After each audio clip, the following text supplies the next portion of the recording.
novembre 2024, plus de 115 millions de naissances dans le monde depuis le début de l'année. Mesdames et messieurs, bonjour. Les titres de ce journal. Hausse de la température ces dernières semaines, la chaleur est devenue presque insupportable. La rédaction de Canal 3 s'est rapprochée du directeur de l'Agence nationale de la météorologie pour en comprendre les raisons.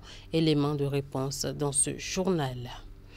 Un bâtiment en R+3, composé de 29 bureaux, une salle polyvalente, 4 salles d'attente. C'est l'architecture du nouveau siège de l'Institut national de la femme, tel qu'annoncé à la presse par la secrétaire exécutive de l'Institut. Flore Gino a par la même occasion divulgué le programme de l'édition 2024 de la campagne des 16 jours d'activisme contre la violence basée sur le genre.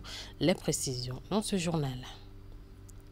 Et puis, ouverture des journées de l'entrepreneuriat féminin.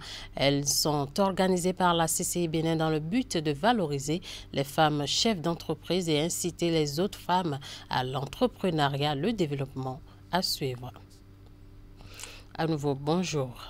Une grosse vague de chaleur a envahi la partie méridionale du pays depuis quelques semaines. On est entre 11 et 17 heures,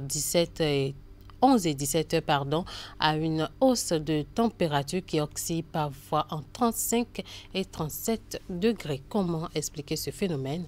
Didier Kakba, directeur général de l'Agence nationale de météorologie, répond ici au micro de Franck Aounou et Elvis Tonoukoua. Effectivement, vous allez constater que ces derniers jours, la température a augmenté. Et la sensation devient vraiment excessive qu'à des moments donnés, vous n'arrivez même pas à supporter. Tout de suite, je pourrais vous dire que cela est dû au changement climatique. D'accord? Le changement climatique que nous chantons depuis des années ne cesse de se progresser. Et cela impacte sérieusement les phénomènes météorologiques, à savoir l'augmentation de la température, la rareté des pluies ou bien l'abondance des pluies, et ce qui embête nos populations, notamment les producteurs.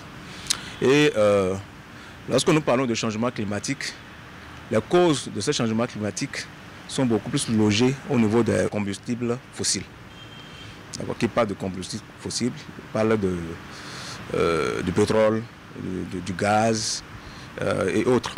C'est pas extraordinaire parce que on a déjà prévenu que cette année, la température va augmenter. En effet, je suis le point focal du GIEC. Le GIEC, c'est le groupe interparlementaire sur l'évolution du changement climatique. Et lorsque vous prenez le rapport du GIEC, ce rapport annonce qu'au cours de cette année, la température va augmenter de façon excessive.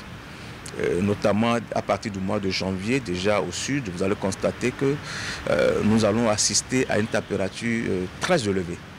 C'est vrai, au nord, ça va augmenter, mais ça va peut-être commencer à partir de la fin du mois de janvier.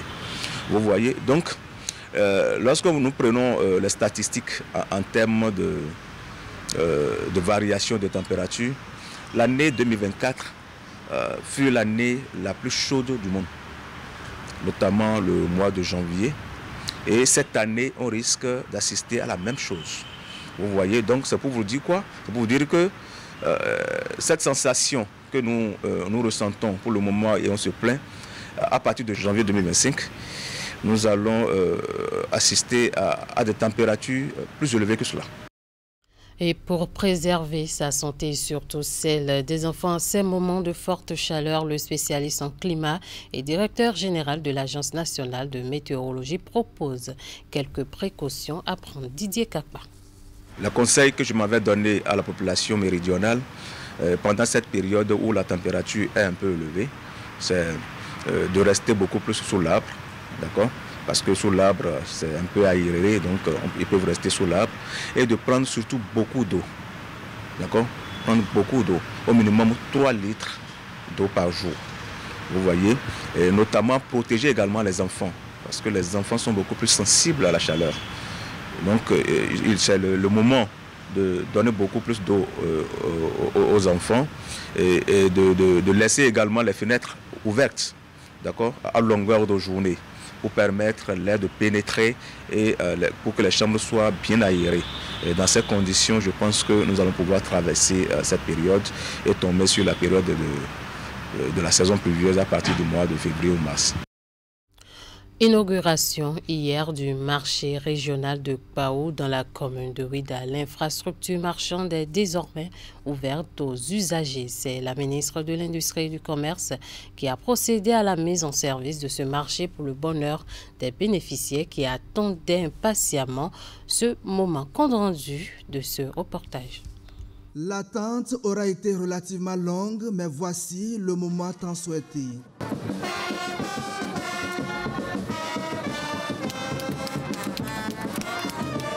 La ministre de l'Industrie et du Commerce, avec à ses côtés sa collègue des Affaires sociales et de la microfinance et les autorités locales, ouvre officiellement le marché régional de Pao au grand bonheur de ses usagers. L'ANAGEM, en collaboration avec toutes les parties prenantes, s'engage à assurer une gestion rigoureuse de cette infrastructure. Des mécanismes ont été mis en place pour garantir un entretien continu, une collecte organisée des redevances, un suivi des performances afin d'assurer la durabilité de cet investissement. Le marché régional de Pao vient mettre fin au calvaire de ces hommes et femmes et améliorer leurs conditions de vente. Au total, 1648 places sont disponibles avec 127 espaces de vente à ciel ouvert, des boutiques, des magasins avec toutes les commodités requises. Ce lieu d'échanges commerciaux abrite désormais 35 secteurs d'activité. Et on ne peut que saluer la bravoure de nos mamans de Pao. Elles sont méritantes et quel que soit le secteur d'activité dans lequel elles exercent, elles méritent d'avoir une infrastructure aussi belle et aussi majestueuse. Ce marché moderne de Pao, doté d'infrastructures de pointe, est conçu pour offrir à nos commerçants, nos femmes, nos mamans et surtout aux usagers un environnement sécurisé et propice à l'essor de leurs activités. Avant l'ouverture du marché, l'Agence nationale de gestion des marchés avait déjà organisé un tirage au sort pour la répartition équitable des emplacements. Ceux et celles admis peuvent désormais mener leurs activités dans le confort et la sécurité pour le développement économique de la commune de Ouida. À l'instant, donc, le compte rendu de Idrissou Boukaré sur l'inauguration du marché moderne de Pao dans la commune de Ouida. Toujours parlant de marché moderne, celui de Wologede à Cotonou va également ouvrir ses portes dans quelques jours. Le tirage au sort en vue de l'attribution des places s'est fait mercredi dernier. L'opération a été dirigée par l'Agence nationale de gestion des marchés, Ingrid Day et Henri Ganti. Les occupants du marché moderne de Wologede à Cotonou connaissent désormais leurs places. 2 unes ont servi au tirage au sort des places à occuper par les femmes.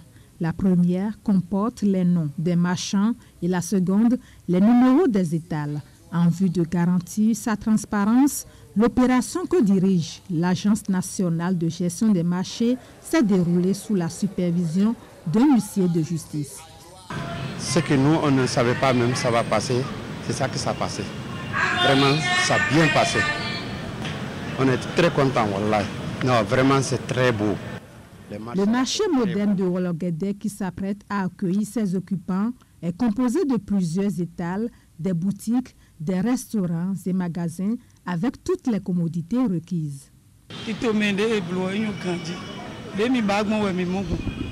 Nous, femmes du marché moderne de Wologede, sommes contentes de cette initiative du gouvernement que nous saluons. L'opération s'est bien déroulée dans la transparence. Aucun problème n'a été signalé. Nous réaffirmons notre soutien indéfectible au président Patrice Talon. Le gouvernement béninois a entrepris ce vaste programme de construction des infrastructures marchandes modernes pour non seulement améliorer les conditions de vie des marchands, mais également pour booster l'économie locale. Je l'annonçais en début d'édition, l'Institut national de la femme, INF, a désormais un nouveau siège. Il est situé dans le quartier Zongo, avenue Jean-Paul II, carrefour Soneb-Cotonou.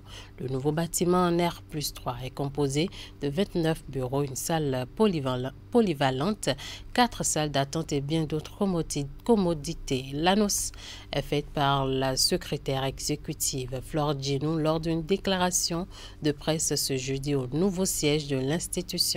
Flore Djinou a saisi également l'occasion pour dévoiler le programme de l'édition 2024 de la campagne des 16 jours d'activisme contre la violence basée sur le genre. Suivez ici un extrait de ses propos. Elle est au micro de Florence Bossa et Elvis Tonoukoua. Le bâtiment de type R+3 est essentiellement constitué de bureaux, d'espaces de travail collaboratifs, de salles de réunion équipées à chaque étage et une salle polyvalente au rez-de-chaussée. Aussi, en ces lieux, prend corps le rêve que nous chérissons de déployer un call center, outil précieux pour renforcer l'accès aux services et aux informations, ainsi que pour améliorer la prise en charge des victimes de violences sexuelles et sexistes. Ces réalisations concertées vont contribuer à l'amélioration de la qualité de nos services, au renforcement des capacités d'action de l'Institut, au rayonnement de l'Institut national de la femme. Nous sommes d'autant plus heureux de disposer de ce bâtiment à ce moment précis où la communauté internationale s'apprête à entrer de plein pied dans la campagne des 16 jours d'activisme contre la violence basée sur le genre, édition 2024. S'inspirant donc du thème central retenu pour cette année 2024, à savoir riposter et se reconstruire après les violences, l'Institut national de la femme a conçu une série de 7 activités. Ce sont une cérémonie officielle des 16 jours d'activisme, une cérémonie de lancement officielle prévue à la salle bleue du Palais des Congrès le lundi 25 novembre à 14 h. Des séances de sensibilisation avec les femmes des 21 ministères sur le thème riposte et reconstruction des femmes face au harcèlement en milieu de travail. Des séances d'échange formatives avec les officiers de police judiciaire des départements du Mono, du Koufo, du Zou et des Collines. Une campagne d'affichage dite « Tolérance zéro » à travers les chefs-lieux des 12 départements du Bénin. L'organisation d'un challenge TikTok avec le hashtag « Engagés ensemble ». L'organisation de jeux radiophoniques contre les violences faites aux femmes et aux filles sur les radios communautaires sélectionnées sur toute l'étendue du territoire national. Et enfin, l'organisation d'un concours de création de contenu de vidéos sur le thème « Riposter et se reconstruire après les violences ». On reste avec les femmes pour parler de l'entrepreneuriat. La Chambre de commerce et d'industrie du Bénin a procédé à son siège mercredi 11 novembre 2024 à l'ouverture des journées de l'entrepreneuriat féminin basées sur le thème « Réveille l'esprit d'entreprise qui est en toi ». Cette initiative vise à valoriser les femmes chefs d'entreprise et inciter les autres femmes à entreprendre. Il s'inscrit dans le cadre du mois de l'entrepreneuriat qui s'étend du 1er au 30 novembre. Le point de la cérémonie dans ce compte rendu de Hidayat Salifou, présenté ici par Hugues Vingbe. Après le mois du consommation local, la CCI Bénin décide de tourner les projecteurs sur les femmes chefs d'entreprise. C'est à travers les journées de l'entrepreneuriat qui offrent à ces dernières une occasion de partage d'expériences et de renforcement de capacités. L'objectif de ces 3 jours d'activité à la Chambre de commerce serait de pouvoir célébrer les femmes que nous appelons les femmes entrepreneurs en lumière pour permettre à chacune d'entre elles de savoir qu'elles valent quelque chose et que c'est important pour elles de pouvoir témoigner pour d'autres femmes que entreprendre est une très bonne chose. Nous sommes réunis ici dans le cadre de la Semaine internationale de l'entrepreneuriat et du mois d'entrepreneuriat au Bénin. Une période qui met en lumière l'importance crucial de l'entrepreneuriat. En particulier, nous souhaitons mettre en avant le savoir-faire et le potentiel des femmes, chefs d'entreprise. Minoritaires par le passé, les femmes connaissent depuis quelques années une présence remarquable dans le monde entrepreneurial, malgré les nombreux défis auxquels elles font face.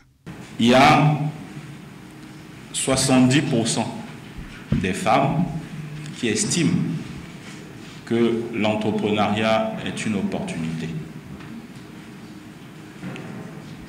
Et 46% des femmes disent que l'entrepreneuriat est source d'indépendance. Le ProPME, en nous associant à cette activité, nous demande en tant que réseau portant le plaidoyer d'aider les femmes à pouvoir mieux se renforcer et deuxièmement de porter leur voix par rapport aux problèmes qu'elles ont, les difficultés qu'elles ont. Grâce au projet Promotion des petites et moyennes entreprises, appuyé par le réseau des femmes leaders africaines, les femmes seront plus motivées à entreprendre. Les journées de l'entrepreneuriat féminin durent 72 heures. Dans le même registre, une trentaine de jeunes étudiants de l'Université de Parakou sont formés sur le développement de l'esprit d'entreprise. C'était du lundi 11 au samedi 16 novembre 2024 à la Chambre du commerce et d'industrie du Bénin, région économique de Parakou. La formation, initiée par l'Agence de développement des petites et moyennes entreprises ADPME, a été assurée par un centre certifié avec l'appui de la CNUSED, Conférence des Nations Unies sur le commerce et le développement. La cérémonie de clôture de cet atelier s'est déroulée le week-end écoulé avec à la clé des prix et des attestations décernées aux participants. Jacques Tegbé, Socrate Adantoni.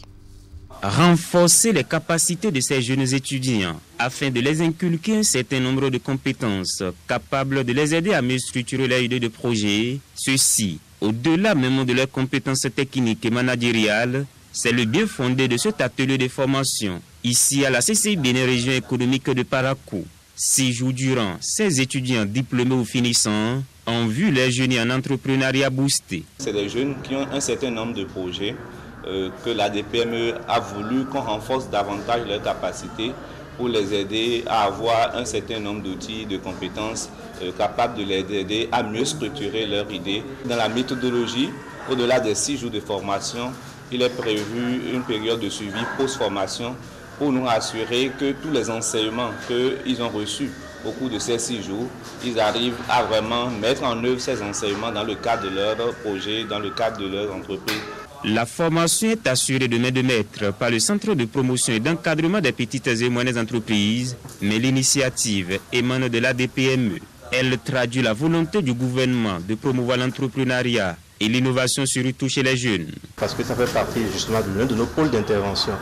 Au-delà du renforcement des capacités des dirigeants des PME que nous faisons, nous avons aussi cette dynamique, pour ne pas dire ce pôle d'intervention, qui nous permet de promouvoir l'entrepreneuriat et l'innovation à travers justement ces séries de formations sur le développement de l'esprit d'entreprise. Nous avons 500 jeunes à former au niveau des différentes universités. Après Parakou, le cap sera mis sur Abomey avant de remonter vers Natitengou où nous avons des étudiants à former d'ici la fin de cette année. À l'arrivée, ce sont 500 jeunes entrepreneurs des universités publiques du Bénin qui verront leurs capacités renforcées sur l'esprit entrepreneurial. Ravis de cette formation, les bénéficiaires de Parakou ont pris des engagements. Chers partenaires et formateurs, votre impact sur nous est inestimable. Vous avez semé des graines de potentiel et nous vous promettons de les faire pousser pour devenir des arbres porteurs de fruits pour nous-mêmes et pour toute notre communauté. Nous avons reçu ici tout ce qu'il faut pour transformer nos idées en actions concrètes.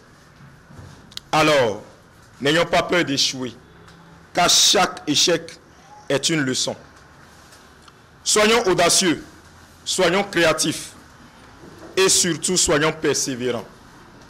L'entrepreneur, c'est celui qui ne baisse jamais les bras. Plusieurs prix ont été décernés à la fin de cet atelier, dont celui de la recherche d'informations, le prix de la meilleure entreprise en exercice de création d'entreprise, mais surtout le prix du meilleur capeur.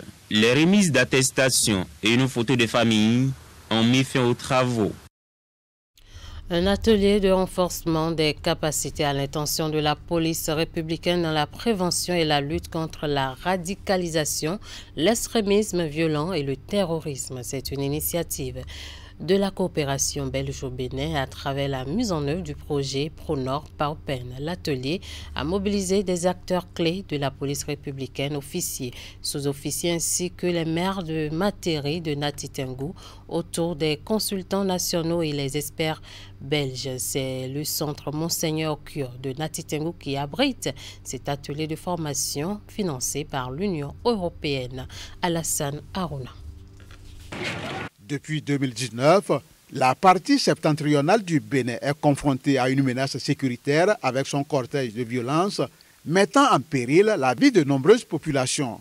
Face à cette situation, la police républicaine déploie au quotidien des stratégies pour contrer le mal et protéger les populations locales. Dans son approche de riposte adaptée aux nouvelles stratégies de l'ennemi sur le terrain, la direction de la sécurité publique de la police républicaine a sollicité et obtenu l'appui du projet ProNord PAOP pour renforcer les capacités de la police républicaine dans la prévention et la lutte contre la radicalisation, l'extrémisme violent et le terrorisme, objet des présentes assises de Nati-Tengou. La prévention et la lutte contre la radicalisation, l'extrémisme violent et le terrorisme est un sujet préoccupant. La survie de nos institutions et de la République tout entière en dépend. Ce moment de réflexion collective que nous inaugurons aujourd'hui revêt donc une importance capitale. Il s'agit pour nous de prendre le temps de dresser un bilan honnête et constructif de notre engagement depuis plus de 3 ans. Nous devons évaluer nos forces. Cet atelier sera également l'occasion de révisiter nos stratégies. Le contexte évolue. Les méthodes de l'ennemi changent.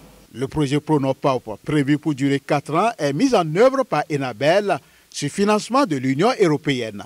Dans sa mise en œuvre, Enabel s'engage à soutenir la police républicaine dans les communes de Nati-Tengou et de Kandi, et ce à travers 3 résultats, dont entre autres l'intégration et la mise en œuvre de la police communautaire. La prévention de l'extrémisme violent n'est plus une option, c'est une nécessité. La police de proximité incarne pour beaucoup un des outils centraux de la protection et de la prévention de la violence, car elle permet d'instaurer de nouvelles relations avec la population et de faire tomber le mur de la méfiance et de la peur. Comme l'a justement énoncé Maxime Ricard, face à la pression des groupes armés au nord, les forces de défense et de sécurité ont besoin d'améliorer leurs relations avec les populations, tandis que les réponses aux défis ne peuvent se limiter à une dimension purement coercitive.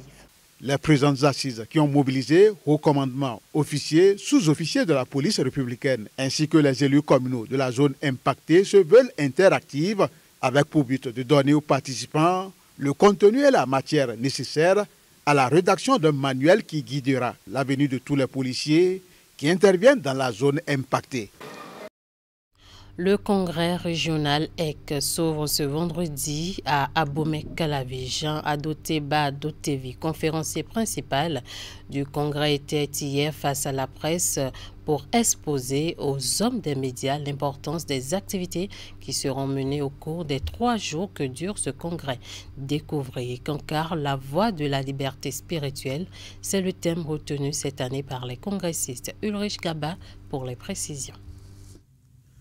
Au menu des échanges entre les professionnels des médias et Jean Adoteba Adotevi, l'aide spirituelle EC régional Reza Togo, l'importance et la portée du congrès EC régional qui se tient à Abomey-Calavi du 22 au 24 novembre 2024. Pour le conférencier principal, ce congrès EC régional est une occasion en or qui permettra à ceux qui le désirent de connaître et d'obtenir des réponses sur leur vraie nature. Nous sommes tous, disons, désireux de connaître davantage sur l'amour de Dieu, les mystères de la vie, comprendre pourquoi nous sommes là, qu'est-ce qui est à l'origine de nos joies et de nos peines. Tout le monde, tous ceux qui ont cette aspiration à savoir plus sur qui ils sont, pourquoi ils sont là, pourquoi la vie est tantôt belle, tantôt un peu difficile à porter. Voilà. Là, les visites, c'est les chercheurs de la vérité divine et ils sont invités à participer sans, disons, de conditions particulières. Découvrez Ekankar, la voie de la liberté spirituelle. C'est le thème du congrès annuel 2024, une rencontre de 3 jours qui s'annonce riche en connaissances et partage d'expériences. Et que c'est l'Esprit Saint, c'est pas une façon de désigner l'Esprit Saint. Et Ekankar, la voie de la liberté spirituelle, Ekankar veut dire collaborateur de Dieu. Ekankar, si nous prenons cette définition de collaborateur de Dieu, c'est ce que nous sommes tous appelés à devenir un jour, en tant qu'âme ayant des pouvoirs illimités. Mais ça ne suffira pas. Il faudra continuer et être au service de l'Éternel. Et pour ce congrès annuel, le conférencier principal se dit prêt à partager avec tous les participants ses riches expériences de près de 50 ans de vie au service du Saint-Esprit. Et c'est une marque de gratitude pour ce serviteur de Dieu. Quand nous nous retrouvons en communauté EC, je suis franchement heureux de constater que parmi nous, il y a des ministres, comme il y a des menuisiers, des gardiens, des mécaniciens, tout le monde est là. Tout le monde est là pour partager quoi? Tout le monde est là pour partager l'amour de Dieu. Tous ceux qui sont là ont compris et que Dieu nous aime et qu'ils sont arrivés à un stade où ils reconnaissent cet amour divin à l'œuvre dans leur vie. Le conférencier principal donne rendez-vous à tous ceux qui ressentent le besoin de connaître leur vraie nature ou qui nourrissent des questions longtemps restées sans réponse, de rejoindre le palais de la gratitude à Zopa dans la commune d'Abomey-Calavi. Rendez-vous à Abomey-Calavi, bien sûr, le week-end. Merci beaucoup. Et voilà qui boucle ce 13h au Bénin. Merci de nous avoir suivis. Merci à toute l'équipe de rédaction, de réalisation et de diffusion. Bon appétit à toutes et à tous.